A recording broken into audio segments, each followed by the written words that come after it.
Have you ever taken a look at your habits, your happiness, your relationships, or your health and thought, there's gotta be a better way to do this? Well, you're listening to the right podcast. Welcome to Simplify. I'm Caitlin Schiller, and on this episode, you'll hear my co-host Ben Schuman-Stoler talk to time management expert Laura Vanderkam. She's written books that I'm a big fan of, including I Know How She Does It, What the Most Successful People Do Before Breakfast, and 168 Hours. Here, she talks to Ben about why we often have more time to play with than we think we do. Also, she talks about a particular episode involving a water heater exploding that I've told a bunch of my friends about, so keep an ear out for that. After the interview, Ben and I go a bit deeper into the ideas in the books covered in the episode. So by the end of it, you'll have a good idea as to how you can cut through all the time management BS out there and start getting the most out of your time. Okay, let's get into it. Here's Ben Schuman-Stoler and Laura Vanderkam.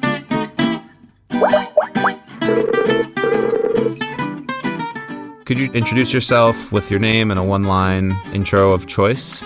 So I'm Laura Vanderkam, and I'm the author of several time management and productivity books, including I Know How She Does It, What the Most Successful People Do Before Breakfast, and 168 Hours. Great. Thanks. And thanks for making the time to do this. I appreciate it. Oh, happy to be here. So like I said, I was going to start with slightly broader questions. And the first one is basically, what's your story? How did you get to be the writer that you are right now? So I wish there was some moment, some epiphany I could tell people about that sparked my interest in time. It would make these questions a lot easier. But unfortunately, I really don't think life always works like that. I feel like I've always been interested in productivity, certainly figuring out even as a student how I would organize my time. But I became interested in time management through the topic of time itself, because there's fascinating data about how people spend their time now and in the past. It's one of those topics where I feel like the conventional wisdom is wrong, that how we think we spend our time often has very little resemblance to the way we actually spend our time. And people make all kinds of choices based on perception of where the time goes, as opposed to the reality of where the time goes. And so I'm drawn to topics where I think there is that gap between perception and reality. And I hope to help people change their minds about how they see time. So is it fair to say that you're interested in a sort of debunking, or is it more like a correction, like social correction? I guess it's both. It's always fun to debunk things. Certainly when you are part of those scintillating conversations where people are talking about their long work weeks and everyone's trying to one-up each other, to know that there have been studies comparing estimated work weeks and time diaries and finding that people can be off by 25 hours a week easily. I also think that it's sort of funny how we tend to remember our worst nights as typical. And so we tend to put a lower number on sleep than is reality. Or people who joke about having, or not joke about, but talk about having absolutely no leisure time whatsoever. And then you change the subject and start talking about a television program and they can answer questions about it. So it's clearly not the case that there's no leisure time whatsoever. It may be less than we want, but that's a different matter. So there's that. But I think sometimes these stories get us into trouble. I've had a particular interest in looking at, for instance, women and how they combine work and life. And I think women are often subjected to a great many narratives about how impossible it will be to combine work and life in a way that leaves anyone happy or satisfied. And yet, when you look at the reality of many women's experiences, it's far less negative than these stories that make it into the media or into, distraught novels and such. And so I try to tell people, well, when we look at reality as opposed to the story, life might not be nearly as crazy as we often think it is.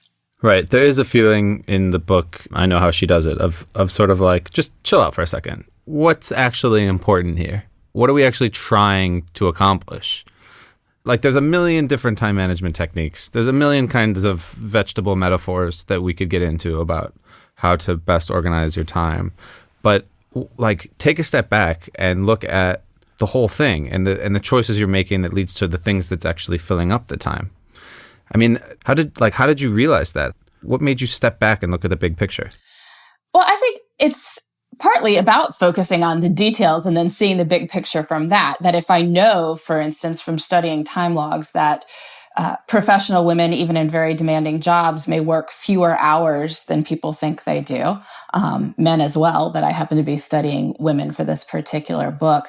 And that then there's 168 hours in a week. So if you're working, let's say 45 hours and sleeping 8 hours a night, so that's 56 hours, that would still leave 67 hours for other things. And so it seems quite possible that it might be possible to have a fulfilling personal life in 67 hours a week, because that is quite a bit of time.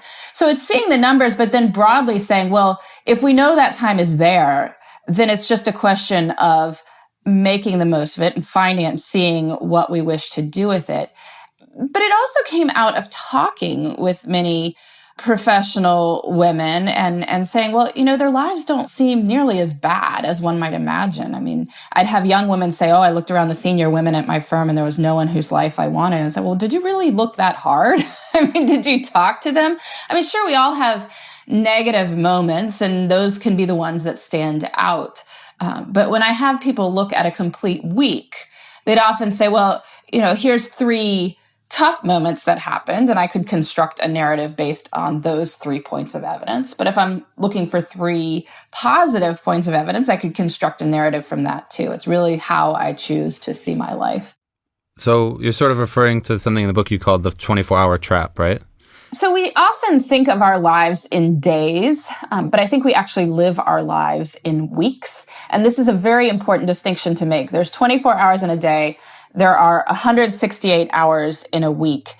And people always say, well, there's not enough time in the day to get to everything I want to do, which is probably true. I mean, there probably isn't enough time in 24 hours to get to everything you want to do, but we don't live our lives in days. We live our lives in weeks. And when we look at the whole week, we can see that there often is enough space for what we want to do. I mean, those numbers I did earlier of working 45 hours, sleeping 56, leaves 67 for other things. So quite a bit of time. But it also keeps us from thinking that any given day's choices mean anything for life as a whole. I mean, maybe one light night you're working very late. Okay. Does that mean that life is terrible and horrible and you've had to make harsh trade-offs and life cannot last like this? Well, maybe, or maybe you'll be home early tomorrow night. So we could look again at the week as a whole, say, well, I was working late 2 nights and I was home 5 nights. 5 is greater than 2. Mm-hmm. Let's make the most of the 5 I'm there and keep the 2 that I wasn't in a little bit more perspective. But so what do you think the women that you studied, you studied 1,001 days. And so it was 143 weeks of days.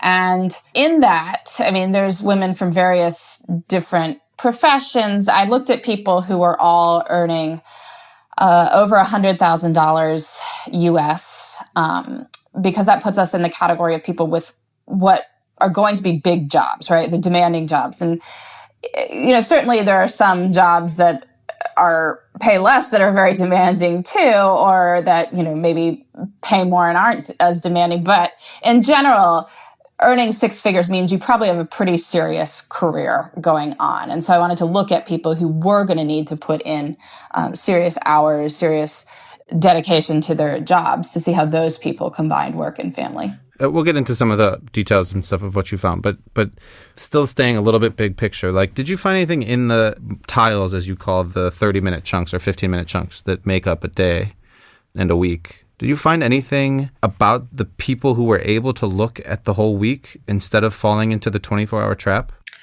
Yeah, I think that there were certainly ways that people moved time around in order to make things fit. So particularly women who did need to work very long hours might consciously work, say, very late 2 or 3 nights a week while traveling, and then that would buy them a much more reasonable life when they were home. And you would see that you would see 14-hour days when they're on the road, and so that there might be 7-hour days when they are home. Generally, you can tell when people are thinking through their time based on what you see on a log. So for instance, if somebody is exercising in the morning, that tends to mean they've thought about it, that this is a really good time to make this happen in their lives, and that's when it's going to happen. So that's that's a good indication. Another indication is sometimes people would really talk about what they were doing during their work hours, and people who used Monday for kind of big picture stuff, those people have thought through their time because they know it's important to get to that first in the week before all the week's emergencies come up, and then they have to deal with it.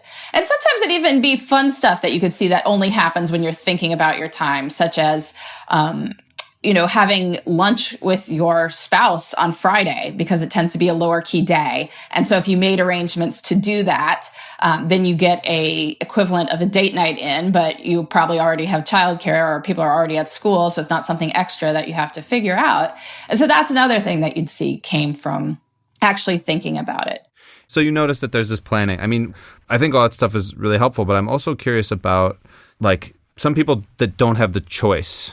In the TED Talk and in the book, you're very clear that some people at this moment in life are not going to have as much time as they want to. That's just how it goes. Is that fair? That's totally fair. Many people do not have as much free time, if that's what we're talking about, as they might wish. Okay. But on the other hand, there are a lot of people who are sort of swallowed by their time and probably do have more time than they think. And you give this example in the TED Talk of the basement that gets flooded. Can you tell me about that story real quick? So I really do believe that time is highly elastic. We cannot make more time, but time will stretch to accommodate what you need or want to put into it. So one of the women who kept a time log for I Know How She Does It, very busy woman, 2 kids, works in finance, goes out for a Wednesday night for something, comes home to find her water heater has broken, and there's now water all over her basement. Mm-hmm. So this causes a huge mess. When water heaters fail, they fail in a spectacular fashion. So she's got this flood she's got to deal with in her basement. So the immediate aftermath that night is shutting off the water. Next day, she's got plumbers coming in. Day after that, professional cleaning crew deal with her ruined carpet. So all this is being recorded on her time log and winds up taking 7 hours of her week. So there's always these magazine stories I find about like how to find an extra hour in the day. And if you think about it, finding 7 hours in a week is the equivalent of finding an extra hour in the day. So she found an extra hour in the day, but it's not because she was doing all these cool little time-saving techniques like spending less time microwaving something or doing her errands in a way where she only has to make right-hand turns or cleaning the shower while she's in it or all these other time-saving tips that you read in magazines. What happened is that she had something that was immediately needed to consume her time. And so it was important. It was an urgent right in front of her. So she did it. She found 7 hours. That's what we need to do with our priorities is treat them with the importance, the urgency of that broken water heater, that when it is flooding your basement, you will get to it. And I kind of feel like that's how we need to treat other things. You want to write that novel? Well, treat it like it's flooding your basement. You're going to spend 7 hours on it, just as you would on this broken water heater. If it is truly a priority to you, I am guessing you will find some time. Again, maybe not as much as you want, maybe not as much as somebody else in a different circumstance could find, but you can find some time.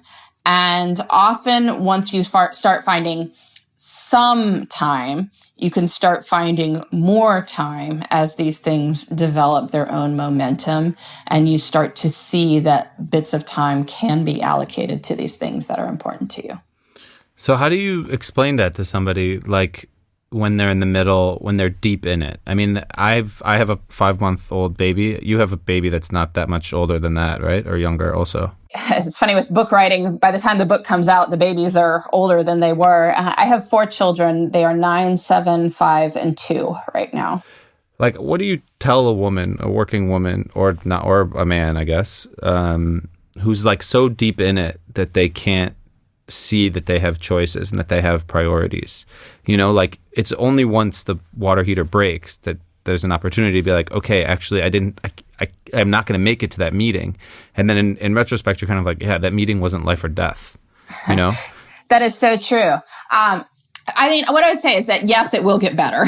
So for starters, But we do still have some time. And one of the reasons I always suggest people do try keeping track of their time is that you can start to see these things and you start to tell yourself a different story once you see that, oh, okay, I do have some time. Even if it's just an hour a day, it's some. I recently got a time log from a woman who had triplets, and she had two older children and spontaneously conceived triplets as she was going for a third child. And so, she's got 5 kids who are very young. This is the sort of thing that might seem to consume all available space. And she read a lot of the literature on raising multiples, and it was all very negative about how you will never sleep or have time for yourself again. and she was curious, well, is this going to be true? Is this true? And so she tracked her time at a couple different junctures at various points in the triplets' lives as they were about 7 months, 12 months, 15 months old. And she saw that she did have some personal time, and she had to be good about things. I mean, she had to be good about getting the triplets on a napping and sleeping schedule. And she had to ask for help sometime from family members. And she had an occasional babysitter who came and things like that.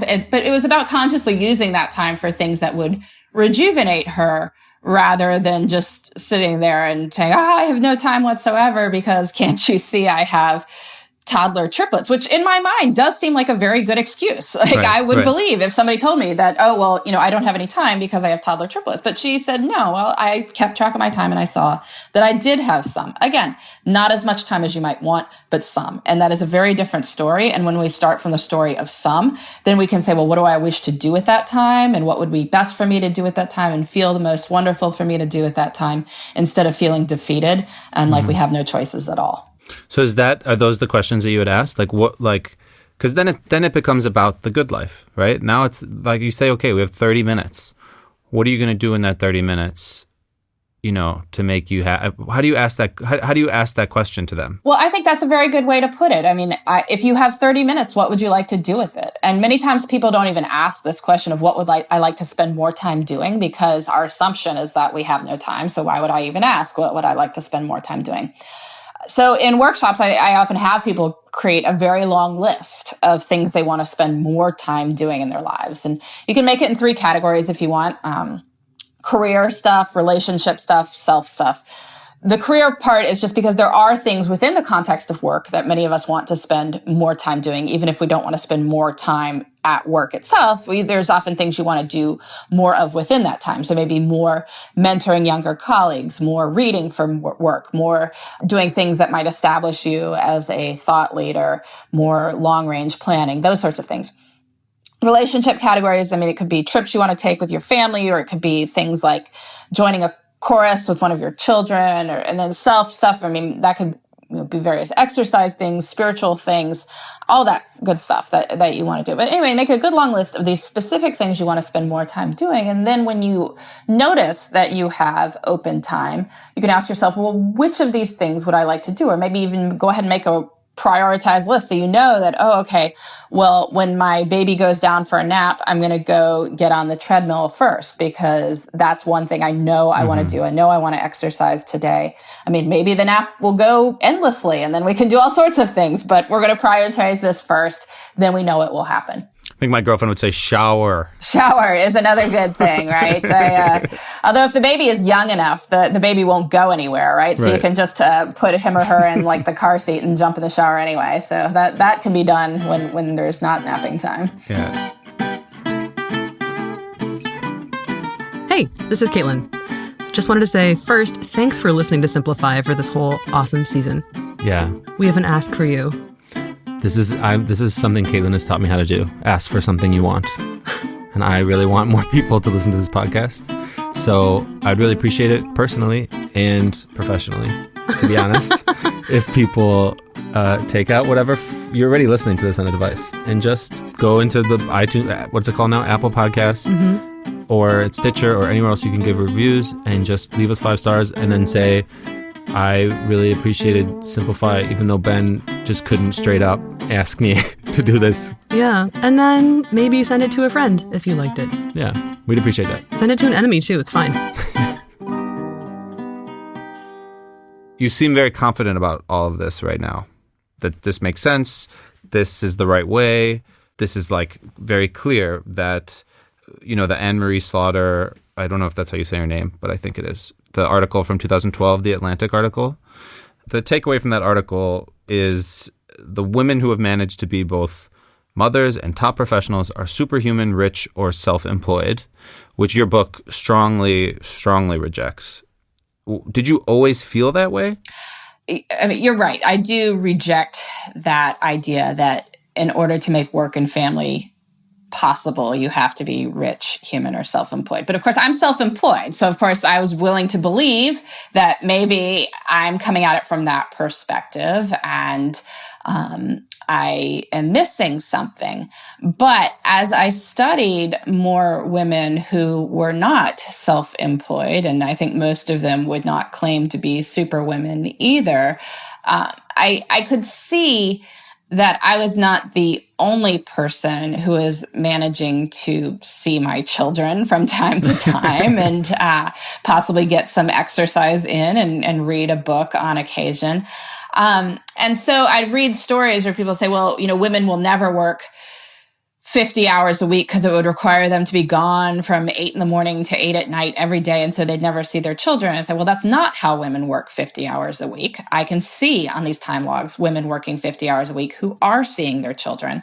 It also seems to presume that 8 to 8 are the only hours that exist, which is also not true, as you probably know, with having a young child. They tend to be up at different hours that you see them as well. And when we write off weekends as not existing, which always strikes me as a strange way people tell this story. With 168 hours a week, my time log went from 5 a.m. Monday to 5 a.m. Monday. All right. Mm-hmm. And the exact halfway point of that is 5 p.m. Thursday.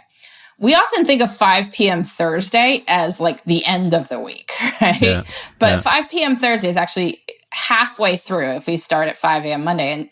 And so people get very up in arms about, how much they're working between 5 a.m. Monday and 5 p.m. Thursday and maybe having a little less personal time than they want, but then don't even consider how much family and personal time happens between 5 p.m. Thursday and 5 a.m.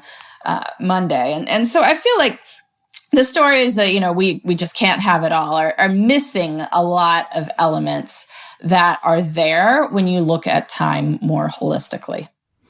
But so what makes these narratives so powerful, do you think? Because they follow the narrative format that our brains respond to. There's a certain storytelling format where you have 3 points of evidence or 3 anecdotes that then lead to an epiphany. Right. Mm-hmm. That's a very attractive form of story. It's one people can remember.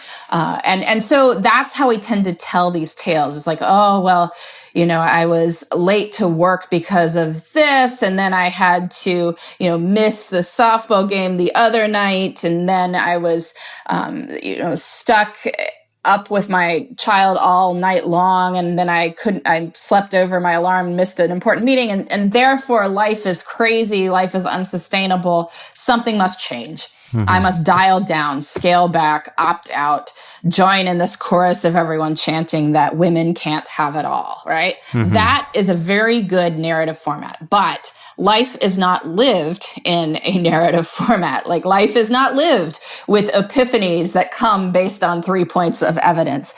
Like life is varied, life is vast, life is a mosaic. And so yes, we may have had 3 wretched moments in any given period of time. We may have had 3 awesome moments in any given period of time. We can choose what sort of epiphany we wish to come out of this. And, as everyone's saying that women can't have it all, that seems to be the epiphany that you're more likely to have, as opposed to saying, wow, I had a really bad day. My epiphany is that I had a really bad day. Such is the human condition, right? That we will have bad days. So that's a slightly less satisfying narrative format, but I think it's a lot closer to the truth. Mm-hmm. So if you could boil it down to one sentence or one principle, what would it be?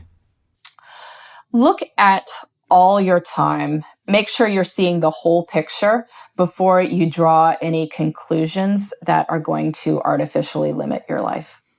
Awesome. I love this quote you have. The short version is, life is stressful and life is wonderful. I think there is no contradiction between those two things. And we're looking for one to be true and the other to be not. But at any given moment, either of those could be true. And the next moment, the opposite could be true. And I think, part of wisdom is understanding that two contradictory impulses can both be true when viewed from a broader perspective. Mm-hmm.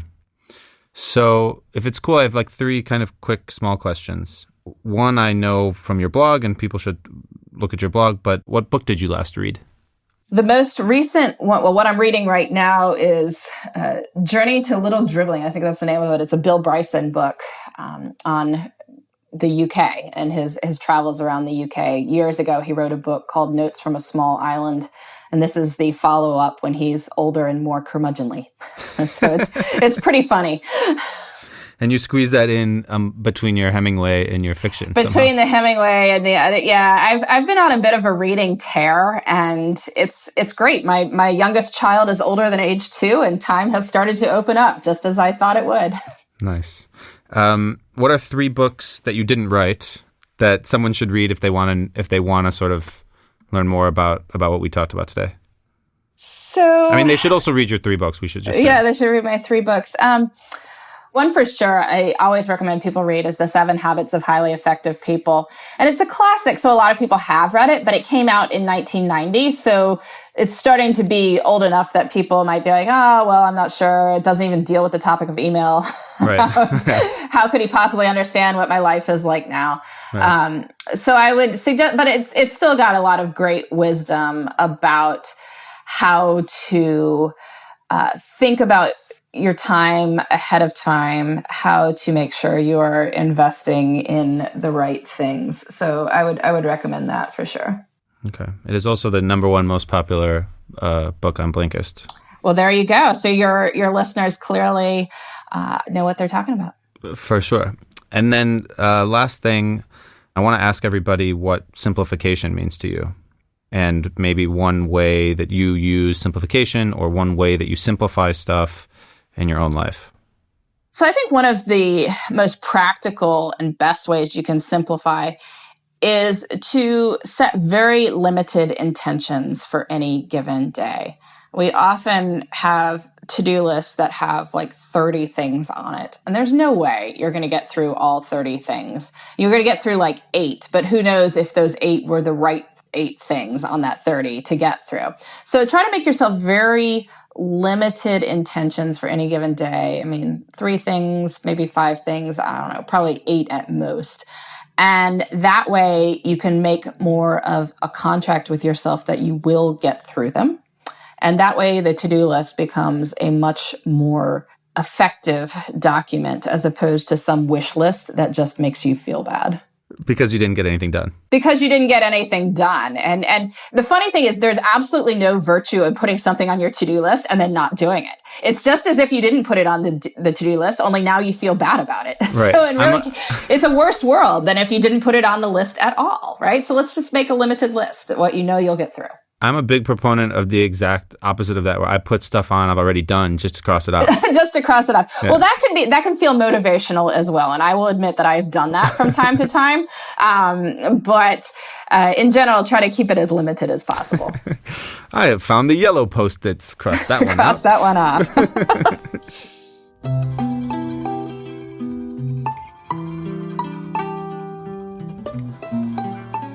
Welcome to The Bookend, where we end with books. Oh, yeah. My turn to do one of these finally. Yeah, that it is. We just heard your chat with time management mastermind, Laura Vanderkam. There were some stories, there were some tips, there was even some math in there. Ugh. What's the one thing that we should remember from your interview? Okay. I think there are a few things. I think Vanderkam said it best when she said there's a gap between perception and reality when it comes to how we spend our time. We, like to put it simply, we think we have less time than we really have. Yeah, I think that's really true. Not to bring everything back to mindfulness, but it's almost as if she's saying we're not being aware or mindful of how we spend our time. Right. We're not being aware of how we spend our time, and that's dangerous because like this, it's kind of an ignorance. When you're ignorant of something, you make bad decisions. And when it comes to time management and you make bad time management decisions, it really affects your life. You stay at the office too long. You feel guilty. You feel like you're letting your family down. You say no to opportunities that could help your career or make your family happy. You can't plan a holiday, and so on and so forth. Suddenly you're living in the train station. Exactly. It just spirals way downward from there. Right. Yeah. Anyway. All right. Okay. What did you like about it? I liked a lot about it, actually. But what I really like about her approach is that it's different from the classic, here are 3 ways to get extra hours in your week, or use this trick to do more stuff. She's saying we have the time. What were the numbers again? Oh, yeah, this is math. You got to just get it right. You try it. But I don't like the stereotype box that this is putting me into, but I'm not a numbers fan, never have been. But was working 45 hours, sleeping 56. That's 8 hours a night. I never sleep that much, do you? 8, yeah, sure. You do? 8 hours. Congratulations. So that leaves 67 hours left over. And if you're me, that's like, I don't know, 75 hours. But yeah, but that's a lot, I think is the point. Or yeah. At least thinking about that. Like, what am I going to do with 67 hours is a lot. Yeah, it's kind of overwhelming, actually. It's a crazy surfeit of just extra time. Right. And then you combine that with her idea that time is highly flexible, or as she calls it, elastic. And you have this really powerful time management approach. So I like that. And I mean, think about time as like there is time and you can bend it to your will. You just have to kind of keep a close eye on it. Ooh, so we just learned how to bend time in this episode. Right. To your will. To your will. Right. Indeed. All right, Ben, why did you want to talk to her for this first season of Simplify? Yeah. Well, first of all, I'm a big fan. I mean, I'm not that hardcore about it, but I like reading about time management and productivity approaches. You know that about me. But as you also hinted at yourself, I don't love these little tips and tricks like, optimize the time you spend brushing your teeth by learning 3 French words. That's 6 new words a day, 42 a week, Like it's not, I don't know. Everybody's different. There's no one size fits all solution when it comes to time management. But the best takeaway is look at the big picture. Like you can have 67 hours left over. You just have to be aware of how you spend your time. Even if you have to track it, just be aware that you have that time and don't be put off by how you're supposed to spend your time. Oui. Because you know enough French words to not have to, right. But also, I mean, like, can I start talking about books I recommended? Yeah, absolutely. Let's do that. Because there's this trend, I think, now in the nonfiction world about sort of pushing back against this feeling of like pack in as much as you can, do as much as you can, multitask, like use technology to do 1,000 things at once. Yeah. And so I picked some books that to me are more about the big picture. Okay, great. Well then, all right, let's start us off. What's number 1? This is a little bit off to the side. Number 1 is kind of 7 Habits of Highly Effective People, because think about your time ahead of time. Don't say it like an apology. It's the most popular book we have on Blinkist. That's true. Trust the wisdom of the masses. Indeed. Well, it's one that people obviously keep getting a lot of value out of. So yeah, there's got to be something there. I'm mentioning it in this tone of voice just because she said it. It was one of my recommendations. Okay. But so one of my recommendations is Deep Work by Cal Newport. Ah, yeah. Your favorite dude. Yeah. And it's kind of intense. Yeah, I got that. So Deep Work, just so if no one's familiar, it kind of takes the approach that because today's economy relies on knowledge workers, we don't work in factories with our hands. We work on computers with our brains for the most part. The way you succeed in those spaces as a knowledge worker, the people who succeed in those spaces are people who can work deeply. That means being able to focus for a long amount of time on a intellectually challenging task. Yeah. So you have to learn that. Right. You use some of his methods, right? Yeah. I mean, he has this thing of like, what happens if you didn't use social media for 30 days? Would anybody care? Yeah. And some people work in social media. Some people, I mean, that's totally fine. But I like often will just go completely mute on social media and realize like, I didn't need that. Yeah. And I work much better during those months. Yeah, I like to turn my phone on airplane mode sometimes when I'm at work. Yeah. And not have to deal with it at all. Yeah. So Deep Work. Okay, you recommend one. All right, so I like Single Tasking by Dvorak. It's a little similar to Deep Work in that it also advocates this single focus. Being able to work on one thing is really important, and it's a skill that we're losing more and more, or at least getting less in touch with. She also keeps the big picture in mind by explaining how, for example, our brains didn't evolve to handle so much multitasking, or how being able to focus actually improves your social life because you can, pay attention to the people that you're with. Right. Isn't there something also about how multitasking is deadly? Yeah, because of texting while driving. All right. Yeah. This is what I mean. There's like this pushback about, right? Everybody's freaking out about do as much as you can, but now there's this pushback of, or just do one thing. Right. No, stop it. Simplify. Yeah. Okay, good. We got 4 solid titles people can check out, including, of course, Vanderkam's own. Right. And as always, we'll include more info on the books in our show notes. Should we take this to the outro? Yep. All right.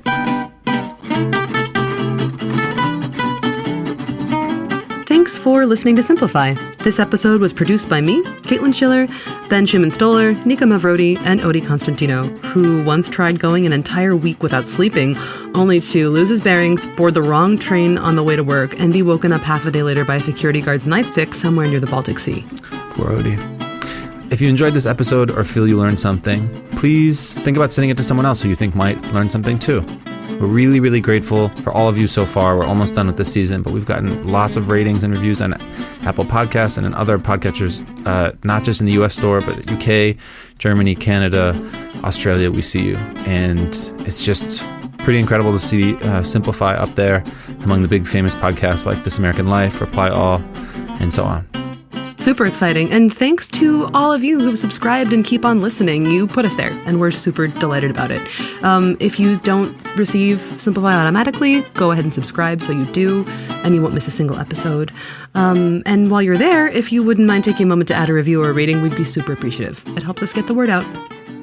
Simplify is made by the same people who make Blinkist, a learning app that takes the world's best-selling nonfiction books and condenses them into focused little capsules of audio and text you can listen to or read in just 15 minutes. Boom. Get 14 days free by going to Blinkist.com/friends and typing in this episode's special voucher code, which is water heater. Again, it's Blinkist.com/friends, and water heater is the voucher. One word, lowercase. Yes. And you can email me and Caitlin. Thanks for all the people who've emailed us so far. Some nice conversations ongoing, but we're at podcast@Blinkist.com. If you have enough time, think about emailing us, but you do have enough time. So get writing. Yeah. Shout out to Ryan McLeod and Martin Bromley, who wrote in really early on, and they gave us some really nice props, and it was awesome to hear from them. Yeah. Hey Ryan. Hey Martin. Thanks guys. Real people. Cool. Yeah. So we'll be back next week with the last episode of Simplify, unless we have a bonus one up our sleeves. We'll have to see about that. Ooh, my sleeves are short today, so I don't know. All right. In the meantime, be good. This is Ben checking out. Checking out. Bye. Bye.